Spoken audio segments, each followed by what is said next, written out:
At this point, it is no surprise that I love comic books. I've talked about them here on the channel before, I have a solid collection, and I always post reviews on other socials. But for those who are newer to my content, you may not know this, but I haven't always been this way. Gasp, shocker, I know. As much as I love, say, Marvel or DC, I've only been reading their comics for barely a few years, and even then, I still haven't read many of the big iconic runs or series. I never really grew up with comics like that because I was a very narrow-minded kid. If anything, I only watched cartoons and a lot of movies based on comics. And so today I'd like to talk about how I kinda got back into the medium of comic books, while also turning this into a full-on guide for people who want to get into comics but don't know how because it's just too overwhelming or confusing. So let's just get right into it and talk about my journey with comics and how I got back into them. Or, if you want, I'll add a timestamp to the how and where to read comics part of the video if you're a beginner or you're just impatient and want to get to the point. Like I mentioned, I was a very narrow-minded kid. Mario, Sonic, Dragon Ball Z was all a guy like me needed, but one day I was given a gift, and that gift was none other than an Archie Sonic the Hedgehog comic book. This sparked a whole new obsession for me, and I ended up collecting a bunch of Sonic comics, most of them still a part of my collection. But after a while, I kinda stopped reading and eventually forgot about them. At that time, I had started reading a lot of manga and, as you know, began to make content about it. I go more in depth on my burnout in my burnout video, but what eventually led me to read my first comic book after so long was, funnily enough, a photo of the Batman Who Laughs. I thought he looked really cool, and so I said, you know what, let's try and read DC comics. And so after hours worth of confusing research, I found a couple reading orders and ended up reading the entirety of DC's Dark Knight's Metal event and the Batman Who Laughs miniseries, which I have 2 hardcovers of for some reason. Now, looking back, maybe reading an event in the middle of DC's continuity wasn't the smartest beginner idea, but this event, as goofily written as it is, sparked my love for comic books. I just found it to be so awesome and fun, and after that it was basically like a snowball effect. I began searching all over TikTok and YouTube for recommendations, and eventually just became a fan. I started getting comics instead of manga, watching countless lore videos on characters I always found cool from movies, like Spider-Man or Batman. I simply fell in love with the medium. I even found a new love and appreciation for characters I used to dislike. Superman, for example, now being a new favorite character of all time. Hell, I've made 2 entire videos on him before Spider-Man, literally my favorite guy. I realized just how awesome comic books were and how fun they were as well. Similarly to manga, they can tell really well written and mature stories for all ages and tastes, and the fact that comics, unlike manga, can give characters the chance to have multiple writers, interpretations, and artists is really cool, even if it is a gamble at times. Comic books has honestly become one of my new favorite mediums. But as great as comics are, there's an issue. Characters like Batman or Superman have existed for almost a century at this point. Many new readers, myself included at the time, can have a lot of difficulty starting out because there is just too much. There's dozens of starting points, non-canon stuff, events, ongoing titles. It can get overwhelming and confusing, and sometimes just makes you want to give up altogether. And so now, as someone who used to feel the same way, I give you, the people, the solutions to the confusing world of comics.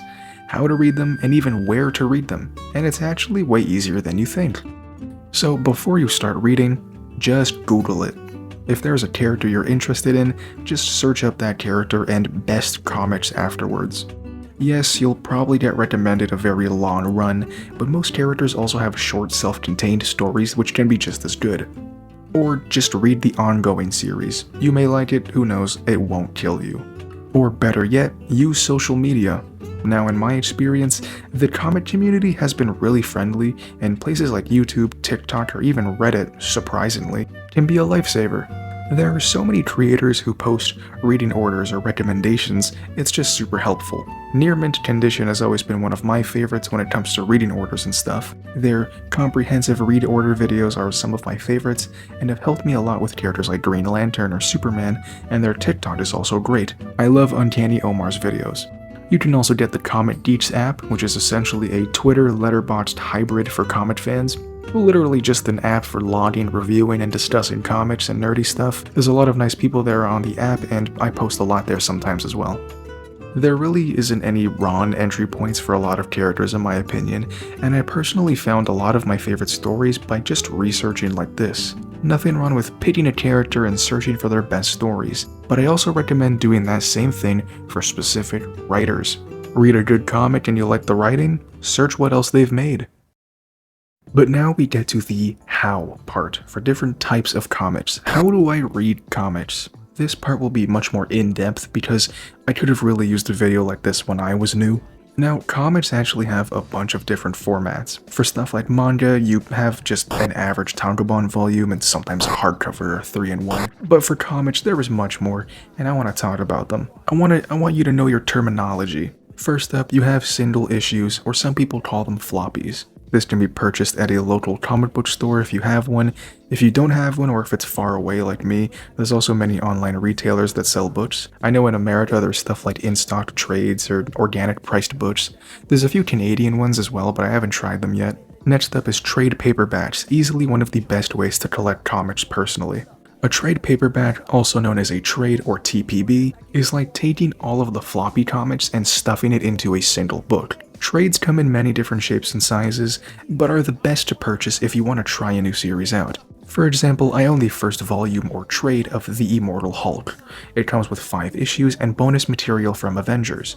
This is nice because it gives me a taste of the beginning of the series, but not the full thing and at a decent price. But then there's stuff like my V for Vendetta or Superman Red and Blue trades. These have their full stories in it because their series were short to begin with, so they only need to be condensed into a single thick book. Trades are very convenient. Next up, hardcovers. This is basically the exact same thing as trades, but with a hardcover. I mostly have hardcovers because they look cool, but at the end of the day, I don't think it really matters. Some hardcovers are big, some are small, some have their full stories, some don't. It really is just the same as trades. But next up, the heavy hitters and omnibus. Omnis are great. It's literally just a massive hardcover that contains a lot of comics. Though expensive at times, these are super worth it. Sometimes they have an entire long comic series in a single omnibus, and sometimes they even have more, like annual issues or material from a different series to give you the full experience. An example would be my Death and Return of Superman omnibus, which has those storylines and all the other series that covered or tied into those arcs. Or Batman by Jeff Loeb and Tim Sale, which has the iconic stories like Long Halloween or Dark Victory, and the spin-offs made by this duo, like the little stories they made beforehand and the Catwoman one. I love the omnibus format a lot, and it's also super convenient, especially if you can find a good sale on an omnibus you want. There's also a lot of videos online that teach you how to properly open and take care of one depending on how the pages are binded into the book and stuff. And finally, compact comics. If DC is what interests you, they actually have a new line/format called Compact. It's literally just like a trade paperback, but tiny with the full story in it. There's a bunch out currently, and I think this is super convenient for new readers or if you read on the go, and it's definitely the most friendly to new readers. Great price, like incredible price, full story, and it's about the same size as an average manga volume. Now obviously there is more if you get into the nitty-gritty. Like Marvel has a line of trades called the Epic Collection, or DC has big hardcovers called Absolute Editions, which are pretty cool, and I think the Batman Year One looks really cool, but blah blah blah. I think the info I gave is good enough to give you all a general idea on the terminology and different formats that exist, so you know what to get depending on what you want to read. But finally, let's get into the where to read them. For single issues, I already mentioned that. For trades, hardcovers, omnis, compact, all of that, your best bet for me is Amazon, Indigo if you're Canadian, or an online comic book retailer, which you can find with some simple research depending on your location. Most of my books are from Amazon. I've really never had an issue with them. If you also have a public library, there's nothing wrong with going there and checking. Alternatively, if you want to read digital comics and you don't want to collect them physically, like a weirdo, Marvel and DC both have apps with subscriptions. Marvel Unlimited and DC Infinite, I think. There's also global comics for other stuff like Image or Dark Horse if I'm not wrong. And then there's also Amazon's Kindle thing, which I haven't tried, and just like the App Store or the Google Play Store. Also, I recently found out that the Internet Archive as well has a bunch of comics. They got Spider-Man, Flash, Fantastic Four, you name it. It's really convenient and apparently it's completely legal. I did not know that. I actually knew nothing about this until a user on Comic Geeks posted about it. So shout out to QueerGalPal. I got permission to mention this in the video. Now I can read The Return of Barry Allen. Now, there are also other ways to read comics digitally, but we aren't going to touch on that today. I'm not sailing the 7 seas in this video, especially because comic fans I think would crucify me if I even mentioned it. It's best to support creators and their stories, even if sometimes a series you want isn't collected and won't be for the foreseeable future. I'm looking at you, Spider-Man by J.M. DeMatteis.